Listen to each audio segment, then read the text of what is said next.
Olá, hoje a gente vai encarar uma daquelas passagens da Bíblia que, olha, sempre dá um nó na cabeça de muita gente. Hebreus, capítulo 6.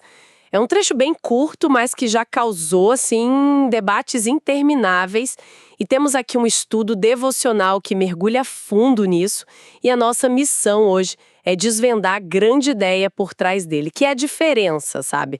A diferença brutal entre o momento da salvação e a jornada de amadurecimento espiritual. A proposta é que talvez todo o pânico que essa passagem causa venha de uma leitura equivocada do seu propósito real. E é um propósito que muda tudo, né? Porque essa passagem é muito usada, quase como a principal evidência de que alguém pode sim perder a salvação. Vira quase uma arma teológica, sabe? O fascinante na análise que a gente vai explorar é que ela vira essa lógica de cabeça para baixo. O argumento central não é sobre o risco de perder a segurança eterna. É, na verdade, um chamado urgente para parar de andar em círculos nos fundamentos da fé e finalmente avançar. É menos sobre o perigo de cair do prédio e mais sobre parar de morar só no alicerce. Adorei essa imagem. E para começar a construir, então, o estudo usa uma analogia que, para mim, já resolve metade do problema. Ele compara o crescimento espiritual com aprender a ler. Uma criança precisa estar pronta para ler. Você pode pressionar, pode castigar, oferecer prêmios, mas se ela não estiver pronta, simplesmente não vai acontecer. A ideia é que o crescimento na fé raramente acontece sem que a pessoa perceba que precisa dele. Sem essa necessidade, a tendência é continuar sendo um bebê espiritual. Exato. E o material ressalta uma coisa importante. Essa prontidão não é algo que pode ser forçado de fora. Ela vem de uma convicção interna. O problema é que, na ausência dessa fome por crescimento, a pessoa não fica só parada. Ela pode até começar a regredir. É como um músculo que não é usado, né? Ele atrofia. A estagnação espiritual, por essa perspectiva, é um estado bem perigoso. E o autor de Hebreus é muito direto sobre o que ele considera ser esse, digamos, jardim de infância da fé e que precisa ser deixado para trás. Ele lista lá em Hebreus 6, versículos 1 e 2, os ensinos elementares, arrependimento de obras mortas, fé em Deus, ensino sobre batismos, imposição de mãos. Peraí. Ressurreição dos mortos e juízo eterno. Então quer dizer que coisas como fé em Deus e ressurreição são consideradas o básico do básico, o ponto de partida que já deveria ter sido superado? Exatamente esse é o ponto chocante. Não que essas doutrinas não sejam importantes. Claro que são. Elas são o fundamento, o alicerce. Mas o argumento do autor bíblico é que os destinatários da carta estavam há anos presos nesse ciclo, rediscutindo o ABC da fé, quando já deveriam estar, lendo e escrevendo obras complexas. Eles estavam satisfeitos em saber que o prédio tinha uma base sólida, mas nunca começaram a construir os andares de cima. Ok, entendi. Esses são os fundamentos. Mas é logo depois disso que o autor joga a frase que causa calafrios em todo mundo, não é? Aquela parte sobre ser impossível renovar para o arrependimento. Sim, é o coração da controvérsia. Hebreus 6, versículos 4 a 6. A passagem fala daqueles que, uma vez foram iluminados, provaram o dom celestial, se tornaram participantes do Espírito Santo e caíram. E para esses, seria impossível serem renovados para o arrependimento. É uma linguagem pesadíssima. Com certeza. A palavra caíram, ou em algumas traduções apostataram, soa muito definitiva, né? Como um rompimento total. A interpretação mais comum é que essa pessoa perdeu a salvação e não tem mais volta. Mas essa análise que a gente tem vai por outro caminho, certo? Como ela lida com o peso dessas palavras? Ela lida com isso mudando o foco da pergunta. Em vez de perguntar, essa pessoa perdeu a salvação? A análise pergunta, o que significa renovar para o arrependimento? O argumento é que a salvação, o nascer de novo, é um evento único, irrepetível. Você nasce uma vez. É impossível nascer de novo. Portanto, renovar para o arrependimento seria como tentar repetir o nascimento. Uma vez que você nasceu, o único caminho é crescer, ir para frente. Tentar renovar seria como demolir o prédio para lançar o alicerce de novo. Não faz o menor sentido. O texto não fala em impossível ser salvo de novo, mas em impossível ser renovado para o arrependimento, ou seja, voltar ao ponto inicial. Nossa, Isso muda completamente a perspectiva. Porque a gente cresce ouvindo que a vida cristã é essa montanha-russa de pecar, se arrepender, se dedicar de novo, aí cai, pede perdão, se dedica outra vez. O que o estudo propõe, então, é sair dessa roda de hamster e começar a construir algo de verdade, é isso? Exatamente essa ideia, sair da roda de hamster. A perspectiva que o estudo apresenta é que a maior parte das cartas do Novo Testamento, como Hebreus, não foram escritas para não crentes para ensiná-los a serem salvos. Elas foram escritas para crentes, para ensiná-los a amadurecer. O foco não é um ciclo de salvo, perdido, salvo de novo. É uma trajetória de crescimento que parte de um fundamento que já é seguro. A tragédia descrita em Hebreus não é de alguém que perdeu o alicerce, é a de alguém que, tendo o alicerce, se recusa a construir e acaba vivendo, sei lá, em meio a ruínas por escolha própria. Isso nos leva direto aos conceitos de cristão espiritual e cristão carnal, que o material desenvolve, né?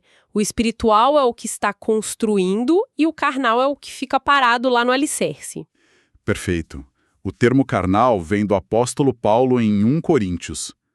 O estudo descreve o cristão carnal de uma forma muito prática.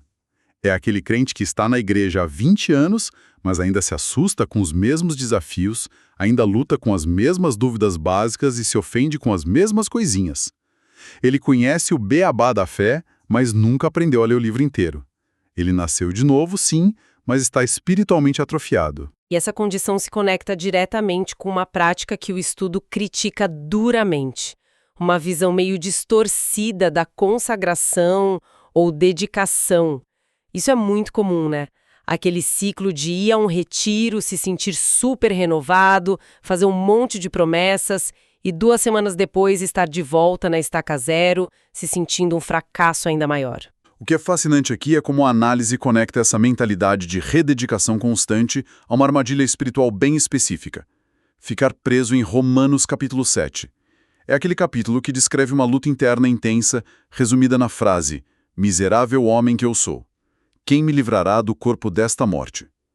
O estudo argumenta que muitos crentes vivem perpetuamente nesse estado de frustração, achando que essa é a vida cristã normal, uma derrota constante. Eles ficam presos numa calmaria de derrota, como o material descreve. É uma imagem muito forte essa de ficar preso numa calmaria. Acho que muita gente que está nos ouvindo sabe exatamente que sentimento é esse. É um tipo de exaustão espiritual, não é? A sensação de que você rema, rema, rema e não sai do lugar. E a culpa, segundo essa análise, não é inteiramente da pessoa. Não mesmo. A maior parte da responsabilidade, segundo o argumento, recai sobre ensinamentos incorretos. A solução para a angústia de Romanos 7 não é tentar com mais força ou se rededicar pela 100ª vez. A solução é a revelação de Romanos capítulo 8, a vida no Espírito, que liberta da lei do pecado e da morte.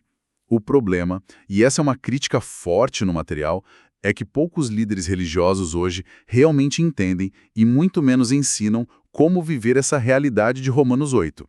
Eles mantêm as pessoas presas na luta do capítulo 7 porque talvez seja tudo o que eles mesmos conhecem. E isso expande a questão para o papel da igreja como instituição. A análise não poupa críticas, né? Afirma que muitas igrejas, especialmente a partir do século XX, falharam em oferecer o alimento sólido. O resultado foi uma geração de crentes espiritualmente imaturos, alimentados com um leite ralo de ensinamentos humanos, em vez da profundidade da palavra de Deus. Sim, e aqui a distinção entre 2 papéis ministeriais é crucial, o do evangelista e o do pastor-mestre. A função do evangelista é trazer os perdidos para dentro do barco, é fundamental. Mas a função do pastor-mestre é ensinar quem está no barco a navegar, a pescar, a lidar com as tempestades. O que aconteceu, segundo o estudo, é que muitas igrejas se tornaram ótimas em trazer gente para o barco, mas péssimas em ensiná-las qualquer coisa depois disso. Manter o rebanho na ignorância sobre as verdades mais profundas resulta numa igreja fraca, ineficaz e vulnerável. É uma acusação bem séria. A análise chega a chamar essa situação de obra do inimigo, um plano deliberado para enfraquecer o testemunho cristão de dentro para fora. É uma afirmação fortíssima. A ideia é que a imaturidade espiritual não é só um problema de bem-estar individual. É uma vulnerabilidade estratégica para a igreja como um todo. O material usa aquela metáfora de que um pouco de fermento leva toda a massa. Quando a sã doutrina é negligenciada, a corrupção se espalha. E segundo o estudo, isso não é um fenômeno novo, não. As 7 cartas às igrejas lá em Apocalipse já mostram esse processo em andamento nos tempos apostólicos. Igrejas que perderam o primeiro amor, que toleravam falsas doutrinas, que estavam mornas. A decadência começou cedo. Ou seja, o problema que a gente vê hoje é só a aceleração de uma tendência que sempre existiu. A falta de ensino sólido deixa as pessoas espiritualmente famintas e, consequentemente, presas fáceis para qualquer novidade teológica que apareça, por mais estranha que seja. Exatamente. O vácuo deixado pela falta de profundidade é sempre preenchido por alguma coisa. Infelizmente, muitas vezes é preenchido por modismos, por legalismo ou por ensinos que focam só em prosperidade material e autoajuda, em vez de transformação de caráter e maturidade. Ok, vamos juntar as peças então. Depois de passar por tudo isso, o que fica é, primeiro, esse chamado para avançar além do básico, né? Para realmente construir sobre o alicerce da fé. Segundo, a distinção fundamental entre a salvação como um evento único e a maturidade como um processo contínuo. Terceiro, o alerta sobre essa armadilha da consagração cíclica que prende a gente na frustração. E, por fim, a responsabilidade imensa da liderança da igreja em prover ensino profundo e verdadeiro. Perfeitamente resumido. Mas é importante dizer que a análise não termina com uma nota de pessimismo sobre o estado da igreja, não. Pelo contrário, ela aponta para uma esperança profundamente individual. Mesmo num cenário de declínio, a citação de Apocalipse 3, versículos 20 a 22, é um chamado pessoal. Cristo diz: "Eis que estou à porta e bato. Se alguém ouvir a minha voz e abrir a porta, entrarei em sua casa." A promessa ao vencedor não é para uma igreja ou denominação, é para o indivíduo que decide ouvir e abrir a porta. Isso coloca a responsabilidade e a oportunidade de volta nas nossas mãos. Uma mensagem poderosa de que, independentemente do ambiente, o caminho para a maturidade e para uma comunhão mais profunda está sempre aberto para quem o busca. Exato. E isso nos deixa com uma questão final para refletir que o próprio material levanta. Se a proposta é que o progresso espiritual não consiste em recomeçar o tempo todo, mas em construir sobre um alicerce que já está firme, a grande pergunta que fica no ar é: o que significa, na prática, esse construir? Como alguém pode diferenciar um crescimento genuíno da mera repetição dos fundamentos, talvez de um jeito um pouco diferente, mas sem nunca avançar de fato?